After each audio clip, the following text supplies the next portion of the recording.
Back to news. Kadapa జిల్లా రాజకీయాల్లో 12 కోట్ల ఎమ్మెల్సీ టికెట్ బేరసారాల వ్యవహారం తీవ్ర కలకలం రేపుతోంది. TDP Pulivendula incharge BTech Ravi లక్ష్యంగా కడప ఎంపీ వైఎస్ అవినాష్ రెడ్డి చేసినటువంటి వ్యాఖ్యలు ఇప్పుడు హాట్ టాపిక్ గా మారాయి. బీటెక్ రవి వైఎస్ కుటుంబంపై చేస్తున్న విమర్శలకు గట్టి కౌంటర్ ఇస్తూ ఆయన గత రాజకీయ వ్యాపారాన్ని బహిర్గతం చేశారు. 2019లో వైఎస్ఆర్ కాంగ్రెస్ పార్టీ అధికారంలోకి వచ్చిన కొత్తలో అప్పటి టీడీపీ ఎమ్మెల్సీగా ఉన్న బీటెక్ రవి 12 కోట్ల రూపాయలు ఇస్తే తన పదవికి రాజీనామా చేస్తానని వైసీపీ నేతలతో బేరసారాలు సాగించారని అవినాష్ రెడ్డి సంచలన ఆరోపణలు చేశారు. ఈ 12 కోట్ల డీల్ కోసం బీటెక్ రవి స్వయంగా ఢిల్లీకి వచ్చి మరీ రాయబారాలు నడిపించారని అవినాష్ రెడ్డి గుర్తు చేశారు.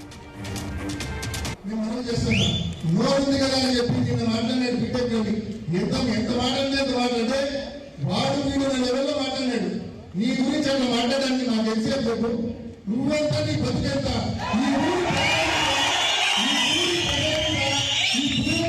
కన్న వేసి ముగ్గురే దొంగతనం చేసి బతికేవాడి నువ్వు, ఇసుక దొంగతనం చేసి బతికేవాడి నువ్వు జగన్మోహన్ రెడ్డి గారి గురించి నోటికి వచ్చి మాట్లాడేవాడుగా.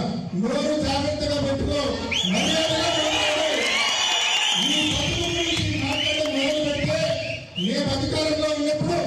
మేము అధికారంలో ఉన్నప్పుడు నువ్వు ఎమ్మెల్సీగా ఉన్నావు. అప్పటికే నువ్వు ఎమ్మెల్సీగా ఉండి ఢిల్లీకి వచ్చినావు, విజయసాయి రెడ్డి గారి ఇంటికి వచ్చినావు. ఎందుకు వచ్చినావు నువ్వు చెప్పాలి అందరికీ. ఆయన వచ్చింది ఎందుకంటే ఆయన ఎమ్మెల్సీ పదవిని నేను అమ్ముకోవడానికి సిద్ధంగా ఉందా, నాకు 12 కోట్ల రూపాయలు ఎవరైనా ఇవ్వండి, నేను ఎమ్మెల్సీ పదవిని అమ్ముకుంటానని చెప్పి ఢిల్లీకి వచ్చినాడు. జగన్మోహన్ రెడ్డి గారు అట్లాంటి పనులైంది వాళ్ళంతా మనం తీసుకోమని చెప్పి జగన్మోహన్ రెడ్డి గారిని తిరస్కరించినారు.